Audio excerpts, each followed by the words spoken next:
Hello दोस्तों, मानक अध्ययन क्लासेस में आपका स्वागत है। मेरा नाम प्रदीप चौहान है और अभी तक हम लोग समझ चुके थे कि डीएनए से डीएनए का निर्माण कैसे होता है और ये भी समझ चुके थे कि डीएनए से डीएनए के निर्माण में कौन कौन से एंजाइम आवश्यक है। यदि आपने हमारा पिछला वीडियो नहीं देखा है तो जाकर देख लीजिए, तब ये लेक्चर अच्छे से समझ में आएगा।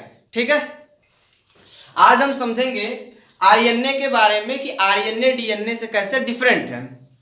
तो आरएनए भी न्यूक्लियोटाइड से मिलकर बना होता है। जिस तरह डीएनए न्यूक्लियोटाइड से मिलकर बना होता है, ठीक उसी तरह आरएनए भी न्यूक्लियोटाइड से बना होता है। और आरएनए सिंगल स्टैंडर्ड या डबल स्टैंडर्ड दोनों प्रकार का हो सकता है। डीएनए भी सिंगल स्टैंडर्ड डबल स्टैंडर्ड दोनों प्रकार का हो सकता है। आरएनए भी सिंगल स्टैंडर्ड या डबल स्टैंडर्ड दोनों प्रकार का हो सकता है। पर डीएनए और आरएनए में कुछ अंतर होते हैं। जैसे जो आरएनए होता है, आरएनए के अंदर पेंटोज शुगर पाया जाता है, 5 कार्बन की शर्करा, लेकिन उसके अंदर जो शर्करा पाई जाती है वो राइबोज शर्करा होती है। राइबोज शुगर होता है। राइबोज शुगर के दूसरे कार्बन पे OH समूह होता है, जबकि डीएनए में डीऑक्सी राइबोज शर्करा पाई जाती है, शुगर पाई जाती है। अब इसके दूसरे कार्बन पे OH समूह नहीं होता है, सिर्फ H होता है। तो पहला अंतर यह है कि इसमें डीएनए में डीऑक्सी राइबोज शर्करा पाई जाती है और आरएनए में राइबोज शर्करा पाई जाती है। ये एक अंतर है। इसी वजह से जो आरएनए होता है वो डीएनए से ज्यादा एक्टिव होता है, वो ज्यादा केमिकल या उनके अंदर ज्यादा परिवर्तन होता है। इसी वजह से आरएनए कम स्टेबल होता था और डीएनए ज्यादा स्टेबल होता था। ये चीजें हमने देख ली है आरएनए वर्सेस डीएनए वाले टॉपिक में। और दूसरा है कि डीएनए के अंदर एडेनिन, ग्वानिन, थाइमिन, साइटोसिन पाया जाता है, जबकि आरएनए के अंदर थाइमिन के स्थान पर यूरेसिल पाया जाता है। जैसे जो न्यूक्लियोटाइड होते हैं वो 3 चीजों से मिलकर बने होते हैं, पेंटोज शुगर, नाइट्रोजिनस बेस और फास्फेट। तो जो नाइट्रोजिनस बेस होते हैं वो डीएनए के अंदर एडेनिन, ग्वानिन, थाइमिन और साइटोसिन होता है, जबकि आरएनए के अंदर थाइमिन के स्थान पर यूरेसिल पाया जाता है। एक वैज्ञानिक थे जिनका नाम था वाल्टर गिलबर्ट। उनका कहना यह था कि इस प्रकृति में या इस पृथ्वी पे जो सबसे पहली जो न्यूक्लिक पदार्थ बने थे डीएनए और आरएनए में, वो सबसे पहले आरएनए बने थे। लेकिन आरएनए कम स्टेबल होने की वजह से और उनके अंदर जल्दी जल्दी परिवर्तन हो जाने की वजह से आरएनए को प्रकृति ने धीरे धीरे कन्वर्ट कर दिया डीएनए में। इस वजह से आज के समय में उच्च कोशिकीय जीवों में सिर्फ कोशिकीय जीवों के अंदर भी जो आनुवंशिक पदार्थ होता है वो डीएनए होता है। आरएनए आनुवंशिक पदार्थ नहीं होता है। सिर्फ कुछ वायरसों के अंदर, जैसे कि पादप वायरसों के अंदर आरएनए आनुवंशिक पदार्थ के रूप में कार्य करता है। तो उनके आनुवंशिक पदार्थ के रूप में पाए जाने या अनानुवंशिक जो आनुवंशिक नहीं होते उनके आधार पर आरएनए 2 प्रकार के होते हैं और आरएनए केंद्रक तथा कोशिका द्रव्य दोनों स्थानों पर पाए जाते हैं। एक होता है आनुवंशिक आरएनए जिसको जेनेटिक आरएनए कहते हैं, दूसरा आता है अनानुवंशिक आरएनए जिसे नॉन जेनेटिक आरएनए कहते हैं। आनुवंशिक आरएनए कुछ विषाणुओं के अंदर ही पाया जाता है, जैसे TMV, tobacco mosaic virus, HIV या कोविड-19 जो फिलहाल में तहलका मचाए हुए हैं। उसके बाद ये आरएनए जो होते हैं जिनके अंदर मतलब जिन वायरसों के अंदर आरएनए आनुवंशिक पदार्थ के रूप में काम करता है, उनके अंदर ये आरएनए लक्षणों को एक पीढ़ी से दूसरी पीढ़ी में ले जाता है। इसी वजह से आरएनए को आनुवंशिक पदार्थ कहते हैं। ठीक है। और एक वैज्ञानिक थे जिनका नाम है एच फ्रैंकल कॉर्टर। ये 1957 में टोबैको मोज़ेक वायरस में इनकी उपस्थिति को बताया कि जो एक आरएनए है जो टोबैको मोज़ेक वायरस में है, जो लक्षणों को एक पीढ़ी से दूसरी पीढ़ी में ले जाते हैं। अनानुवंशिक आरएनए के बारे में बात कर लेते हैं। तो अनानुवंशिक आरएनए डीएनए के अतिरिक्त पाए जाते हैं। मुख्यतः ये जो आरएनए नॉन जेनेटिक आरएनए होते हैं उन कोशिकाओं के अंदर पाए जाते हैं जिनमें डीएनए जेनेटिक रूप में पाए जाते हैं। डीएनए के टेम्पलेट पे संश्लेषित होते हैं। होता क्या है कि जो डीएनए, मान लीजिए कोई यूकैरियोटिक सेल है, यूकैरियोटिक सेल। यूकैरियोटिक सेल में न्यूक्लियस पाया जाता है और न्यूक्लियस के अंदर पाया जाता है डीएनए। तो होता क्या है कि ये जो डीएनए का टेम्पलेट, जो डीएनए का स्टैंड होता है, ये स्टैंड पहले खुलता है और इस पे कोई एक स्टैंड सांचे की तरह कार्य करता है, टेम्पलेट की तरह कार्य करता है और उसके ऊपर आरएनए का निर्माण होता है। और जब आरएनए बन जाता है तो ये इसमें से निकल करके ऐसे बाहर आ जाता है। हो सकता है कि ये जो आरएनए बना ये एमआरएनए भी हो सकता है, टीआरएनए भी हो सकता है और आरआरएनए भी हो सकता है, तीनों में से कोई हो सकता है। तो नॉन जेनेटिक आरएनए 3 प्रकार के होते हैं, एमआरएनए, टीआरएनए और आरआरएनए। तो पहला हम पढ़ लेते हैं संदेशवाहक आरएनए, जिसे एमआरएनए या मैसेंजर आरएनए कहते हैं, जिसके बारे में सबसे पहली बार या एमआरएनए शब्द का प्रयोग जैकब तथा मोनार्ड ने किया था। जैकब तथा मोनार्ड ने एमआरएनए शब्द का प्रयोग किया था। इन तीनों आरएनए में जो इनकी मात्रा पाई जाएगी किसी एक कोशिका के अंदर, उसमें कुल आरएनए का लगभग 5% अकेले पाया जाता है एमआरएनए। कोई बहुत बड़ी वैल्यू नहीं है, तो वो अच्छी खासी वैल्यू है, लगभग 5% पाया जाता है एमआरएनए। होता क्या है एमआरएनए, काम ये होता है कि यदि मान लेते हैं कि ये जो डीएनए के टेम्पलेट पे जो आरएनए बना है ये एमआरएनए है, तो होता क्या है कि ये एमआरएनए, ये जो केंद्रक होते हैं उनके केंद्रक छिद्र होते हैं, तो एमआरएनए यहां से निकल करके कोशिका द्रव में, जीव द्रव में ऐसे बाहर आ जाते हैं एमआरएनए। डीएनए जो होते हैं उनके पास कुछ जीन होते हैं, कुछ न्यूक्लियोटाइडों का एक सीक्वेंस होता है जो किसी लक्षण को प्रदर्शित करता है, जो प्रोटीन का निर्माण करवाता है या कोई इंफॉर्मेशन रखता है। तो वह उस इंफॉर्मेशन को एमआरएनए पे, डीएनए एमआरएनए पे चिट्ठी के रूप में, संदेश के रूप में लिख करके उसे जीवद्रव्य के, मतलब जीवद्रव्य में से कोशिका द्रव्य में भेज देता है या भेज दिया जाता है। इस एमआरएनए को एक चिट्ठी के रूप में संदेश को लेकर के भैया जाओ, तो उसी को कहते हैं संदेश वाहक आरएनए, संदेश को ले जाने वाला आरएनए, उसी कहते हैं एमआरएनए या मैसेंजर आरएनए। यह डीएनए में उपस्थित आनुवंशिक सूचनाओं को एक स्थान से दूसरे स्थान तक ले जाने का कार्य करते हैं केंद्रक से बाहर, इसलिए इसे दूत आरएनए भी कहते हैं। पहले के जमाने में जो राजा महाराजा या कोई हुआ करते थे वो दूत भेजते थे, ठीक है। उसी तरह ये जो डीएनए है कोशिका के अंदर, राजा महाराजा है तो अपना इंफॉर्मेशन या दूत भेजता है एमआरएनए के रूप में। यह सबसे लंबा आरएनए होता है और इसका अणु भार 50,000 से 20 लाख डाल्टन होता है, ठीक है। इसका निर्माण अनुलिपीकरण द्वारा होता है। होता क्या है कि डीएनए से, ये जो डीएनए है, डीएनए से आरएनए का निर्माण, डीएनए से आरएनए का निर्माण अनुलिपीकरण या ट्रांसक्रिप्शन कहलाता है।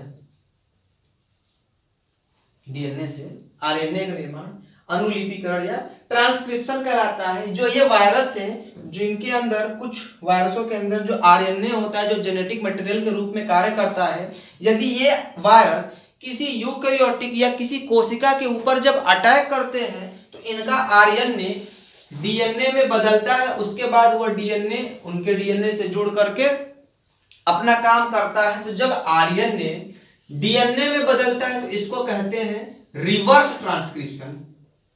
रिवर्स ट्रांसक्रिप्शन, डीएनए से आरएनए बनना ट्रांसक्रिप्शन और आरएनए से डीएनए बनना रिवर्स ट्रांसक्रिप्शन, मतलब रिवर्स मतलब पीछे आना फिर से, ठीक है। प्रोटीन संश्लेषण किए टेम्पलेट की भांति कार्य करता है। होता क्या है कि जो डीएनए था वो एमआरएनए के लिए टेम्पलेट की भांति कार्य किया और डीएनए से आरएनए एमआरएनए का निर्माण हुआ, जिसको कहते हैं ट्रांसक्रिप्शन। और जब ये एमआरएनए यहाँ से बाहर आ जाता है तो इस एमआरएनए से जुड़ जाते हैं राइबोसोम। सबसे पहले छोटा यूनिट आके जुड़ता है, फिर बड़ा यूनिट जुड़ता है राइबोसोम में। यूकैरियोटिक कोशिकाओं के अंदर 80S राइबोसोम पाया जाता है, जो 60S और 40S दो उप इकाइयों से मिलकर बना होता है। तो जो राइबोसोम होगा पहले इसका 40S आके जुड़ेगा, फिर 60S आके जुड़ेगा, फिर ये राइबोसोम इस एमआरएनए को पढ़ेगा और पढ़ करके यहां से प्रोटीन का निर्माण करता है, ठीक है। आगे इसको समझेंगे कि जो राइबोसोम प्रोटीन का निर्माण करते हैं mRNA को पढ़कर कैसे करते हैं, अभी बेसिक्स बना रहे हैं इसका कि प्रोटीन संश्लेषण के लिए तो ये जो डीएनए होगा mRNA को पढ़ेगा और mRNA प्रोटीन संश्लेषण के लिए टेम्पलेट की भांति कार्य करेगा। डीएनए mRNA के लिए टेम्पलेट की भांति और mRNA प्रोटीन के लिए, ये पेप्टाइड चेन के लिए टेम्पलेट की भांति कार्य करता है। प्रोकैरियोटिक mRNA पॉलीसिट्रॉनिक होते हैं। यदि मान लेते हैं कोई सेल है जो प्रोकैरियोटिक सेल है, तो इनके अंदर जो ये डीएनए होता है ज्यादा लंबा है, ज्यादा बड़ा होता नहीं है। तो इनके अंदर इनके डीएनए के स्टैंड पे यदि mRNA बनता है तो उनका mRNA एक साथ कई लक्षणों को, मतलब कई प्रोटीन बनाने वाले कोडों को एक साथ लेकर जाता है। एक mRNA से कई प्रोटीन के चैन बन सकते हैं, तो उसको बोलते हैं पॉलीसेट्रॉनिक। और यूकैरियोटिक mRNA मोनोसिट्रॉनिक होता है, क्योंकि इस डीएनए से जो ये mRNA टेम्पलेट बनेगा और ये mRNA सिर्फ एक प्रोटीन का निर्माण करता है, इसलिए इसे कहते हैं मोनोसिट्रॉनिक। तो एक बार फिर से रिवाइज कर लेते हैं, फिर आगे देखते हैं। न्यूक्लिक अम्ल न्यूक्लियोटाइड से बने एक होते हैं, ये एक रज्जुक या द्विरज्जुक दोनों हो सकते हैं, पर डीएनए आरएनए में अंतर ये होता है कि डीएनए में डीऑक्सीराइबो शर्करा पाई जाती है और आरएनए में राइबो शर्करा पाई जाती है। डीएनए के अंदर जो क्षारक होते हैं एडेनिन, ग्वानिन, थाइमिन और साइटोसिन होते हैं, जबकि आरएनए के अंदर जो क्षारक होता है एडेनिन, ग्वानिन, थाइमिन के स्थान पर यूरेसिल होता है। वाल्टर गिलबर्ट ने यह बताया था कि जो उनका मत यह था, उनका कहना यह था कि जो आरएनए है वो सबसे पहली बार पृथ्वी पे आया है, इससे आरएनए से डीएनए का निर्माण हुआ था। आरएनए केंद्रक तथा कोशिका द्रव में पाया जाता है। आरएनए मुख्यतः दो प्रकार का होता है, आनुवंशिक और अनानुवंशिक। आनुवंशिक कुछ वायरसों में पाया जाता है। एच फ्रैंकल कॉन्ड्रेट ने इसकी उपस्थिति का पता लगाया टोबैको मोज़ेक वायरस में, और RNA double standard, single standard दोनों हो सकते हैं। आनुवंशिक आरएनए डीएनए के अतिरिक्त पाए जाते हैं। मुख्यतः जो ये आनुवंशिक आरएनए होता है जिसमें डीएनए पाया था उसी के अंदर पाए जाते हैं। डीएनए टेम्पलेट की भांति कार्य करते हैं। डीएनए से ही आरएनए का निर्माण, उनके टेम्पलेट के ऊपर आरएनए का निर्माण होता है। संदेशवाहक आरएनए एमआरएनए, जेके मोनार्ड ने एमआरएनए के बारे में बात किया। ये कुल लगभग 5% पाए जाते हैं। सूचना को एक स्थान से दूसरे स्थान तक ले जाते हैं, इसलिए इसे दूत आरएनए कहते हैं। सबसे लंबा आरएनए होता है, आरएनए में देखे तो जो सबसे लंबा आरएनए का वो एमआरएनए होता है, इसका अणु का, और इसका निर्माण ट्रांसक्रिप्शन से होता है। प्रोटीन संश्लेषण के टेम्पलेट की भांति कार्य करता है। ठीक है, तो इसका स्क्रीनशॉट ले लीजिए, फिर आगे बढ़ते हैं। ठीक है, तो हम समझ लेते हैं आरआरएनए क्या होता है। आरआरएनए के बारे में थोड़ा समझ लेते हैं कि आरएनए का सबसे स्थायी रूप है। ठीक है, तो जितने भी आरएनए होते हैं उसमें सबसे स्थायी रूप होता है आरआरएनए। रीजन क्या है कि जो एमआरएनए होता है वो तो निर्माण करता है प्रोटीन का, संदेश ले जाएगा, डीएनए से बाहर ले जाएगा। यदि मान लीजिए कोई कोशिका है तो कोशिका में केंद्रक होगा, तो यहाँ से एमआरएनए बनेगा, यहाँ जाएगा, फिर इस एमआरएनए को पढ़ता है राइबोसोम। राइबोसोम पढ़ने के बाद उसे डीएनए का निर्माण कर देता है। तो फिर इस एमआरएनए का कोई काम नहीं रह जाता, तो ये कोशिका के द्वारा इसे नष्ट कर दी जाती है। लेकिन जो आरआरएनए है वो केंद्रक के अंदर ही बनता है, और केंद्रक से बाहर से कुछ प्रोटीन जाते हैं और केंद्रक के अंदर एक संरचना पाई जाती है, इसे केंद्रिका कहते हैं। तो केंद्रिका, केंद्रक के अंदर केंद्रिका, और केंद्रिका आरआरएनए तथा प्रोटीन दोनों को मिला करके, दोनों को जोड़कर एक संरचना बनाती है जिसे राइबोसोम कहते हैं। राइबोसोम का निर्माण केंद्रक के अंदर होता है। तो आरएनए का सबसे स्थायी रूप है, और इसीलिए कि आरएनए राइबोसोम के अंदर चला जाता है प्रोटीन के साथ जुड़कर और राइबोसोम का निर्माण कर लेता है। इसी वजह से जो आरआरएनए होता है वो आरएनए का सबसे स्थायी रूप होता है। यह राइबोसोम में पाया जाता है, प्रोटीन से जुड़कर राइबोसोम का निर्माण करता है।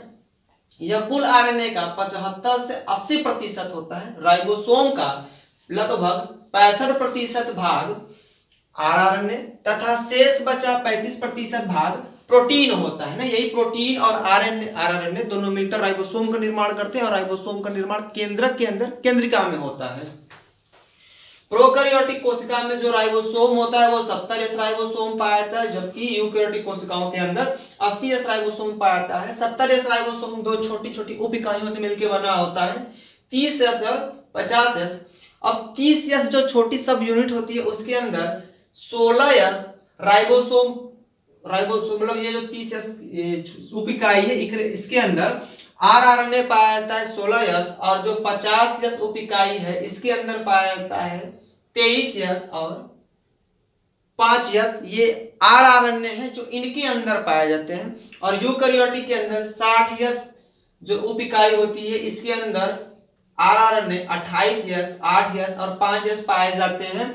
और 40 यस उप इकाई के अंदर 18 यस आरआरएनए पाया जाता है। ये आरआरएनए के प्रकार हैं कि आरएनए इतने और प्रकार के होते हैं। अब इसके बाद समझ लेते हैं स्थानांतर आरएनए या टीआरएनए। तो इसमें एम आरएनए के कोड को पढ़ने के लिए एंटीकोडान होते हैं।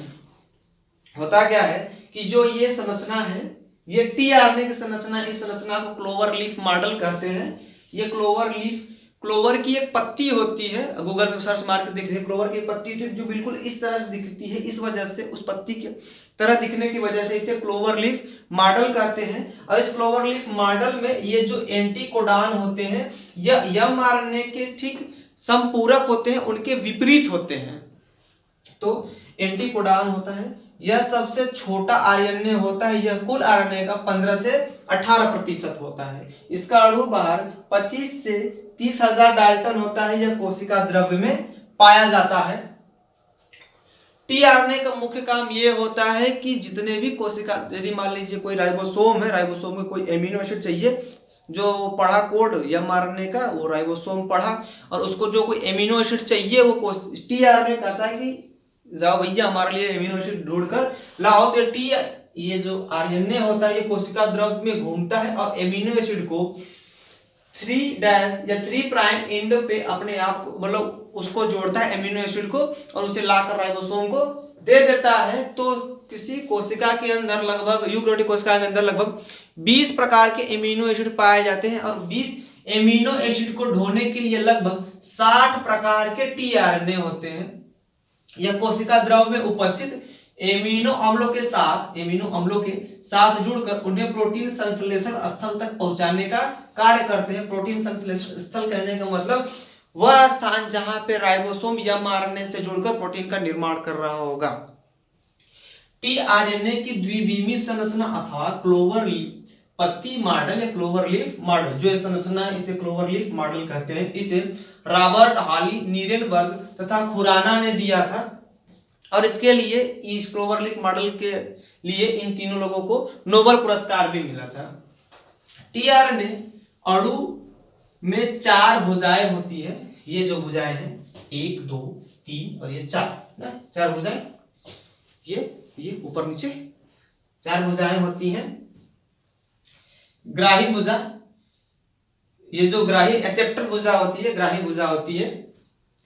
3' सिरे पर सीसीसी, ये जो भुजा है, ये इसे ग्राही भुजा कहते हैं।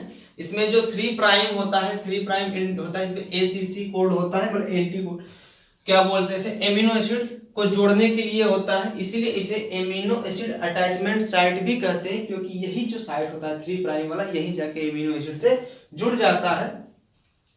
एमिनो एसिड सिंथेटेज होता क्या है कि एक एंजाइम होता है एमिनो एसिड सिंथेटेज, ये जुड़ जाता है एंजाइम साइट से। एमिनो एसिड सिंथेटेज जुड़ेगा एंजाइम साइट से। एंजाइम साइट से जुड़ने के बाद यहाँ पे ये जो है, ये जो 3' वाला है, ये जाकर जुड़ जाएगा एमिनो एसिड से।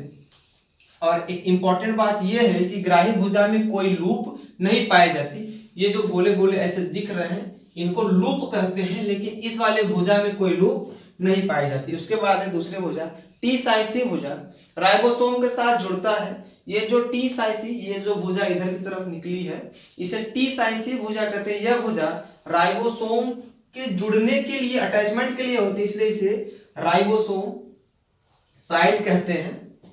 ठीक है, जुड़ने के लिए स्थल प्रदान करता है। ये जो लूप होता है, ये जुड़ता है राइबोसोम वाले पार्ट से। अब है डीएचयू भुजा, एमिनो एसिड सिंथेटेज। ये जो डीएचयू वाली भुजा है, इससे वो वाला एंजाइम जुड़ता है जिसे कहते हैं एमिनो एसिड सिंथेटेज।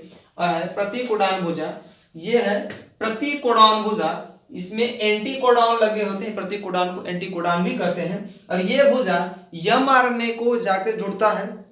होता क्या है कि मान लीजिए ये एमआरएनए है, ये एमआरएनए है, तो एमआरएनए जब केंद्रक से बाहर जीवद्रव में आता है तो सबसे पहले नीचे जुड़ता है। मान लीजिए यूकैरियोटिक है तो 40S जुड़ेगा, और ऊपर से जुड़ेगा 60S राइबोसोम।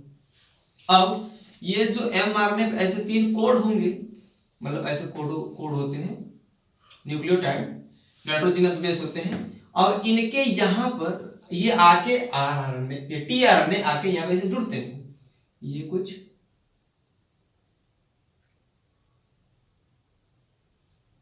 ऐसे समस्या जुड़ते हैं, और इनके जो टीआरएनए ये आके जुड़ेंगे, इनके ऊपर ये कोडान इसी mRNA वाले कोड से आकर जुड़ते हैं। ये जो होगा अब इसके नीचे जुड़ा होगा ऐसे mRNA, तो ये आगे से जुड़ते हैं, और जो इनके ऊपर ये एमिनो एसिड आया होगा, ये एमिनो एसिड राइबोसोम को दे करके फिर ये निकल जाते हैं, और ये राइबोसोम से आगे बढ़ जाता है, और इनको जो ये कोडान होते हैं इनको एंटी कोडान या प्रति कोडान कहते हैं। ठीक है, तो आज के लिए बस इतना ही, नेक्स्ट वीडियो में मिलेंगे, धन्यवाद।